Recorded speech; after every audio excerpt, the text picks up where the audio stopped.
नमस्कार।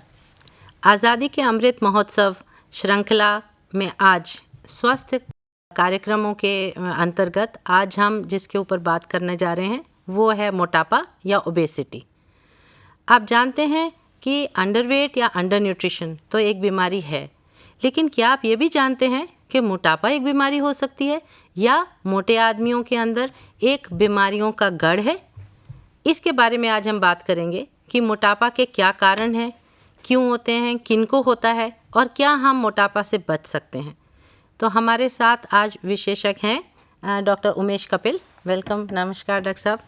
और doctor Umesh Kapil AIIMS Delhi के न्यूट्रिशन यूनिट के गैस्ट्रोएंटरोलॉजी डिपार्टमेंट के हेड रह चुके हैं और अभी प्रेजेंटली ये department of epidemiology ILBS hospital के हेड हैं। जैसे मैंने बताया कि हम मोटापा के बारे में बात करेंगे, तो सबसे पहले आप सर ये बताइए कि मोटापा क्या है और क्या ये एक बीमारी है? देखिए, ऐसा है कि हमारे देश में आज की डेट में एक डबल बर्डन ऑफ न्यूट्रिशन चला हुआ है। मतलब कि कुछ लोग बहुत कम खाने को मिलता है और कुछ वर्ग को बहुत ज़्यादा खाने को मिल रहा है। जो कम खा रहे हैं वो तो बेचारे अंडर न्यूट्रिशन के शिकार होते हैं, पतले होते हैं, दुबले होते हैं, उनकी हाइट कम होती है, उनकी काम करने की क्षमता कम होती है।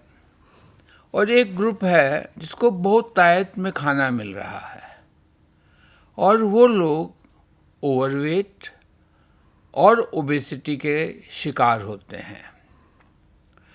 अगर आप पिछले 30 साल में देखें तो जो हमारे 1990 में अगर जो आप लोगों ने टीवी लिया होगा तो कितना मोटा था, कितना भारी था और आदमी पतला था। पर अगर आप देखेंगे आज की डेट के अंदर तो ये टीवी तो बिल्कुल पतले होते जा रहे हैं और आदमी मोटे होते जा रहे हैं। इसके जो प्रमुख कारण हैं उसके बारे में हम आपसे बात करेंगे और आपको बताएंगे कि मोटापे से किस तरीके से बचा जा सकता है, क्यों होता है, इसके साथ क्या क्या बीमारियां होती हैं। और ये जो एक समस्या है वो देश में, जैसे मैम ने बताया था, कि एक साइलेंट एपिडेमिक है और ये महसूस तो नहीं होता है पर आदमी धीरे धीरे करके ओवरवेट और मोटापे की तरफ बढ़ जाता है। पिछले करीबन 30-40 साल के अंदर आप देखें तो पहले लोगों को खाने को नहीं मिलता था, खाना कम मिलता था, परचेसिंग कैपेसिटी कम थी। पर अब क्या हो गया है कि लोगों की परचेसिंग कैपेसिटी बढ़ गई है। लोगों के अंदर जो एनर्जी डेंस फूड है उसको खाने के अंदर अवेलेबिलिटी बढ़ गई है। तरह तरह के खाद्य पदार्थ अवेलेबल हैं। पहले क्या होता था कि लोगों को मेहनत करनी पड़ती थी पैसा कमा के कुछ खाने के लिए। आपको जान के आश्चर्य होगा कि करीबन 10 से 15% लोगों के अंदर पैसे ही नहीं होते थे कि वो तेल खरीद सकें, सब्जी के अंदर छोंक लगा सकें। अगर हम देखें तो जो तेल है, फैट्स हैं, ऑयल हैं, ये एक बहुत बड़ा माध्यम है हमारे शरीर के अंदर कैलोरीज बढ़ाने के लिए। ऐसा देखा गया है कि जैसे ही आप खाने के अंदर जितना फैट्स एंड ऑयल डालते हैं उतनी ही उस खाने की पैलेटेबिलिटी यानी मुंह में जाके जो स्वाद है वो बढ़ जाता है। एक और चीज़ देखी गई है, इसके बारे में मैं विस्तार से चर्चा करूँगा। अब हम लोग जो खाना खा रहे हैं वो पूरा वीट नहीं, वीट फ्लावर नहीं है। उसके अंदर से जो उसके अंदर डाइटरी फाइबर होता है, वीट का फाइबर होता है, उसको छान लेते हैं और उसको मैदा बना के आपको खाना खिलाया जाता है। मैदे का खाना खिलाते हैं। जब मैदे का खाना खिलाते हैं तो उसमें एक सबसे इम्पॉर्टेंट बात है कि जब भी आप डाइटरी फाइबर खाएंगे, पूरे वीट का खाएंगे, आटे का, तो आपके पेट में पहुंचते ही आपका जो सैटिस्फैक्टरी सेंटर है दिमाग में, जिससे आपकी तृप्ति महसूस करते हैं खाने के लिए, वो जल्दी हिट हो जाता है। पर आप अगर पूरी खाएंगे, 2 पूरी खा लेते हैं, 4 खा लेते हैं, 6 खा लेते हैं, 8 खा लेते हैं, आपका पेट नहीं भरता, क्योंकि पूरी मैदे की बनती है और जो मैदा होता है उसमें डाइटरी फाइबर नहीं होता।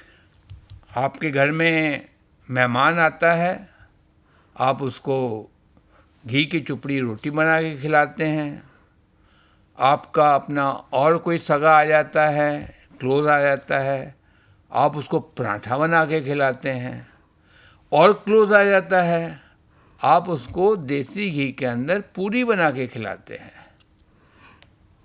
उससे क्या होता है कि वो खूब खाता है, और जब वो खूब खाएगा तो उसके पेट में कैलोरीज जाएंगी, एब्जॉर्ब होंगी, और जब वो एब्जॉर्ब होंगी तो वो हमारे शरीर के अंदर फैट के रूप में जमा होती हैं। आप देखिए, अगर आप बीमार पड़ते हैं 3, 4, 5 दिन के लिए, तो सबसे पहले क्या होता है, आपके चेहरे से फैट कम हो जाता है। दूसरी बार फिर आपके पेट से फैट कम हो जाता है। तो क्या है ये फैट? क्या है ये? बेसिकली स्टोर्ड कैलोरीज है। मैं आपको एक और बात, क्या ये कैलोरीज बुरी हैं हमारे लिए? क्या ये डेफिनेटली कैलोरीज जो फैट है ये हमारे लिए डेफिनेटली बुरा है, क्योंकि फैट के साथ बड़ी सारी बीमारियां जुड़ी हुई हैं। और एक बात मोटे तौर पे आप मान के चलिए, मोटे तौर पे मान के चलिए कि जितनी कैलोरी खा रहे हैं उतना अगर आप परिश्रम करते हैं तो आपको फैट नहीं बढ़ेगा। आपने कभी रिक्शा वाले को मोटा देखा? नहीं देखा। आपने किसी बेलदार को जो मकान बनाता है उसको मोटा देखा? नहीं देखा। पर आपने टैक्सी ड्राइवर को देखा होगा, मोटे हैं। ट्रक ड्राइवर हैं, मोटे हैं। क्यों हैं? क्योंकि वो बैठे बैठे ट्रक ही चलाते हैं। कंडक्टर भी पतला होता है क्योंकि वो काम करता है। तो हमारे शरीर के अंदर एक सिंपल सा फार्मूला है कि जितनी कैलोरीज खाओगे उतनी आप खर्चा करोगे, तो आपको ओबेसिटी, ओवरवेट नहीं होगा। तो डॉक्टर साहब, आपका ये मतलब है कि जिन लोगों के कामकाज में ज़्यादा एक्सरसाइज का नहीं है पॉसिबिलिटी, उनको फिर फ्राइड ऑयल, मैदा ये सब नहीं खाना चाहिए? बिल्कुल नहीं खाना चाहिए। लेकिन अगर वो एक्सरसाइज करते हो तो क्या फिर भी वो खा सकते हैं या फिर भी उनको इसका परहेज करना चाहिए? देखिए, सबसे इम्पॉर्टेंट है कि आप अपना वेट मॉनिटर करिए। अगर आपको लगता है कि आपका वेट बढ़ रहा है तो आप मोटापे की तरफ बढ़ रहे हैं। और ऐसा सभी डॉक्टर्स कहते हैं, सभी WHO कहती है और भी ऑर्गेनाइजेशन कहती हैं कि आपको कम से कम 45 मिनट रोज़ चलना चाहिए। चलने का मतलब ये है कि आप फास्ट चलें, पसीना आ जाए, उसके बाद 45 मिनट्स चलिए। ये नहीं कि टहलते हुए चले गए वापस आ गए, उससे फ़र्क नहीं पड़ता। पर सबसे इम्पॉर्टेंट बात यह है कितनी कैलोरीज खाई और कितनी खर्च करी, वो आपको डिसाइड करता है कि आपके अंदर फैट डिपॉजिट होगा या नहीं होगा। पर बाय एंड लार्ज अभी हो क्या रहा है इस देश के अंदर, खाद्य पदार्थ सस्ते हो गए हैं, हमारे पास एनर्जी सेविंग डिवाइसेस आ गई हैं, कोई आदमी पैदल नहीं चलना चाहता, हर आदमी ट्रांसपोर्ट यूज़ करता है। 2 किलोमीटर जाने के लिए वो 2 घंटे वेट कर लेगा बस का, पर पैदल नहीं जाएगा और साइकिल भी नहीं चलाएगा। बहुत सारे कारण हैं जिसके अंदर ये जो ओबेसिटी है और एनर्जी एक्सपेंडिचर कम होने की जो फैसिलिटीज़ हमको आ गई हैं। अब बताइए ना, आप टीवी का रिमोट ऐसे ऑफ करते हैं और टीवी बंद हो जाता है। अगर आप वही आदमी घर अपने बिस्तर से उठ के टीवी का बटन स्विच ऑफ करता है तो उसकी 1 कैलोरी ख़त्म होती है। आपने नहीं किया, आपकी 1 कैलोरी बच गई। उसी प्रकार से अगर आप देखेंगे कि महिलाएं हैं, अब वॉशिंग मशीन आ गई है, मॉपिंग मशीन आ गई है, डिश वॉशर आ गए हैं, तो क्या है ये सब? ये सब एनर्जी सेविंग डिवाइसेस हैं। आपने बहुत इम्पोर्टेंट बात ये बताई डॉक्टर साहब कि मतलब सारा दिन आप ये सारे एनर्जी सेविंग डिवाइसेस यूज़ करिए और फिर एक टाइम निकालिए जब आप जाकर चल सकें, तेज़ चल सकें, ताकि आप एनर्जी को अपना बर्न कर सकें। उससे अच्छा ये है कि छोटे छोटे काम आप अपने आप करें, एनर्जी सेविंग डिवाइसेस को नहीं यूज़ करें, तो शायद आपको उतनी एक्सरसाइज की ज़रूरत ही ना हो। और थोड़ा थोड़ा रोज़ हर चीज़ में, जैसे छोटे छोटे कामों में एक्सरसाइज होती रहेगी, तो पूरे दिन में आपका खर्चा एक्सरसाइज का काफ़ी बढ़ जाएगा और आप अपना कैलोरीज बर्न कर सकेंगे। देखिए जी, मैं आपको एक बड़ी मोटी सी बात बताता हूँ, बड़ी मोटी सी बात बताता हूँ।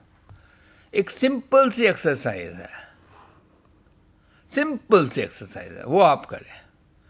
जब आपको कोई खाने को बोले तो आप बोलिएगा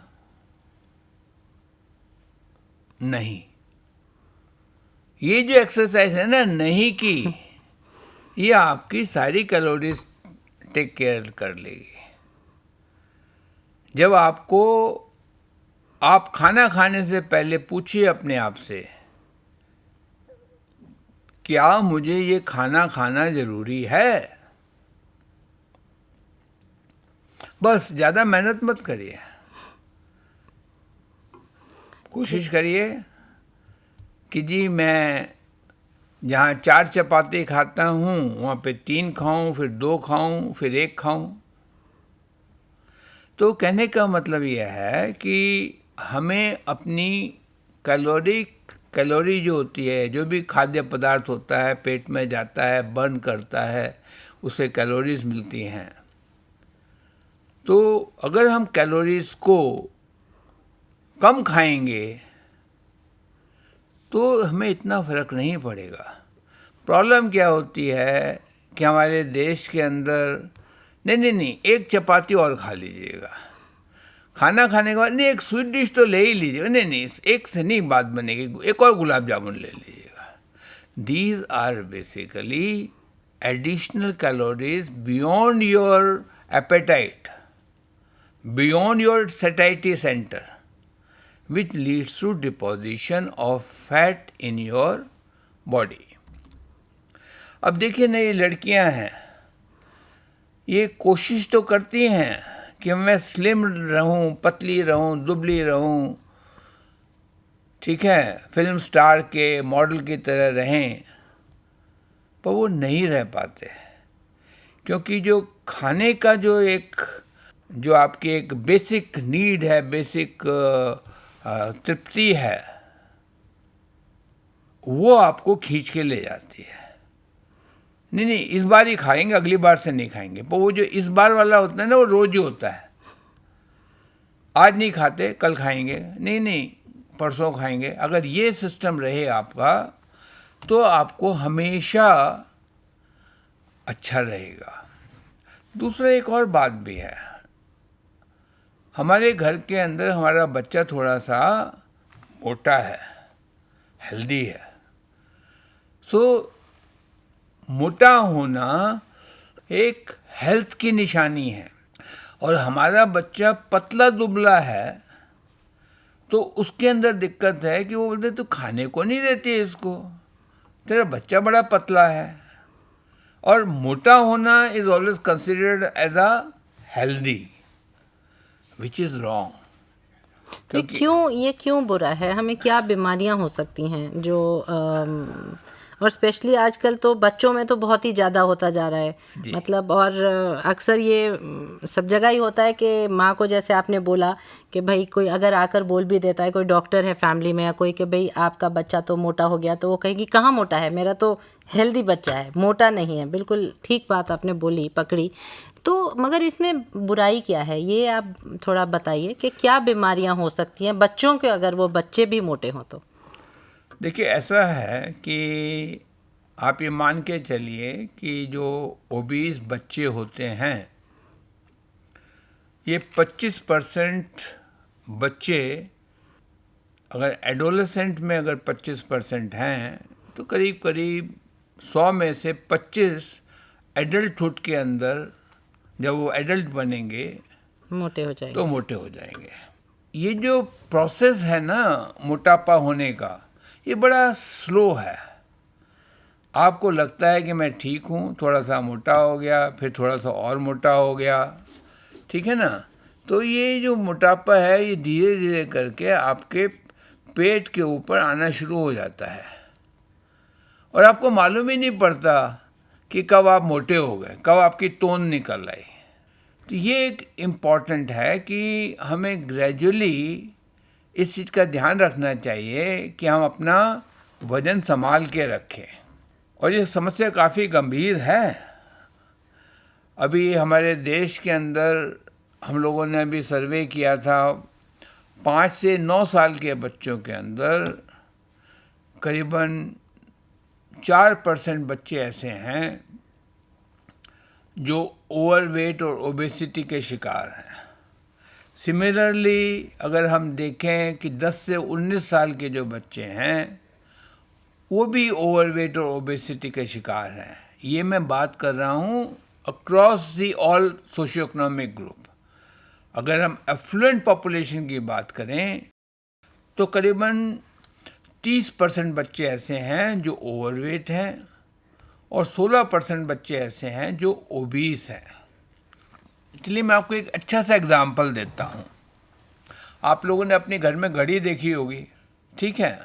अब घड़ी का एग्जाम्पल आप याद रखिएगा इसको।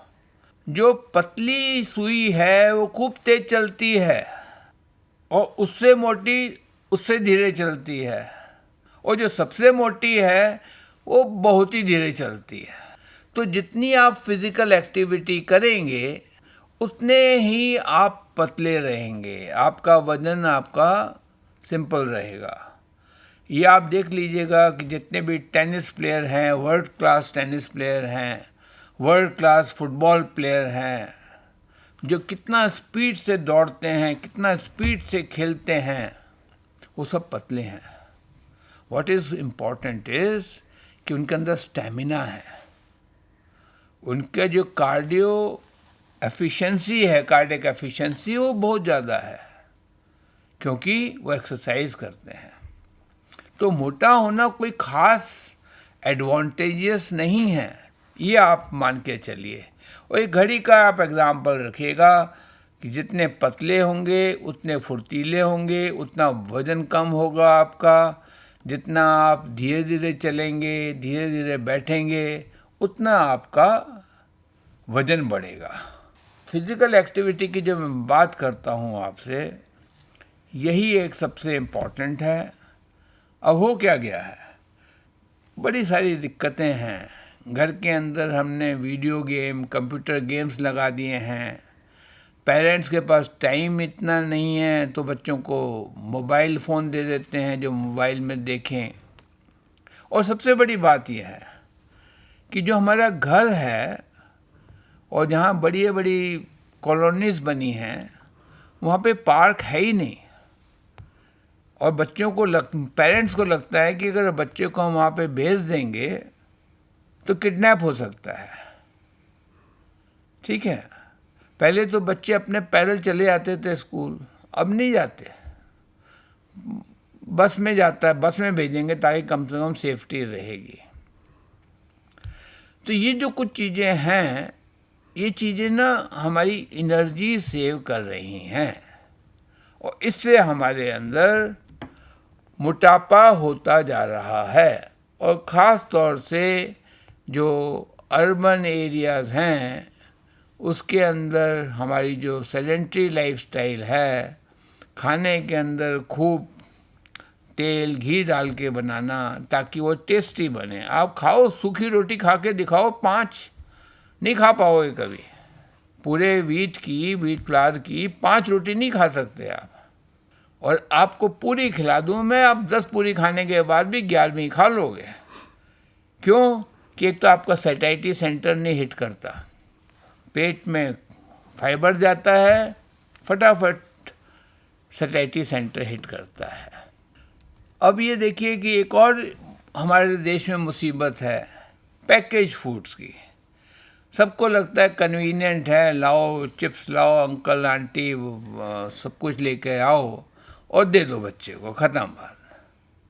इसकी शेल्फ लाइफ खूब होती है, इकट्ठा ले आओ महीने भर का, बच्चे को देते रहो। इसमें रेफ्रिजरेशन की ज़रूरत नहीं होती, इसमें बार बार बाज़ार नहीं जाना पड़ता है। ठीक है, और ये लोगों के अंदर गलतफहमी है कि जो पैकेज फूड है ये सेफ़ होता है। नहीं, ऐसा नहीं है। पैकेज फूड से बड़ी सारी दिल की बीमारियां होती हैं। हमारा लिपिड लेवल बढ़ जाता है। उसी प्रकार से जो लोग पेरेंट्स सोचते हैं हमारा जो रिड्यूस टाइम है, हमारे को ना खाना बनाना पड़ता, ना फ्यूल बनाना पड़ता, ना दे दो, ख़त्म करो, कहानी ख़त्म करो। ये जो हमारे पास हैं, और ख़ास तौर से अगर कॉन्सिक्वेंसेस की बात करें, ओबेसिटी से liver disease, hypertension, type 2 diabetes, dyslipidaemia, cancer का risk, mood disorders, reproductive disorders, heart disease, ये सब ओबेसिटी से हो रही हैं।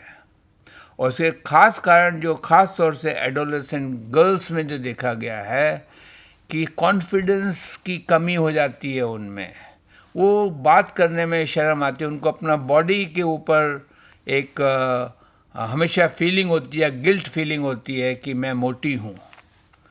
ठीक है, वो एक सबसे इम्पॉर्टेंट इशू है। ये लोग डिप्रेशन में चले जाते हैं, इनको लगता है कि मेरे को लड़के रिजेक्ट करेंगे, इनके अंदर ताकत नहीं होती है काम करने की, जॉब में जाती हैं तो सोशल डिस्क्रिमिनेशन होता है। तो कहने का मतलब ये है कि ये जो है हमारे पास, ये सबसे इम्पॉर्टेंट इश्यूज़ है।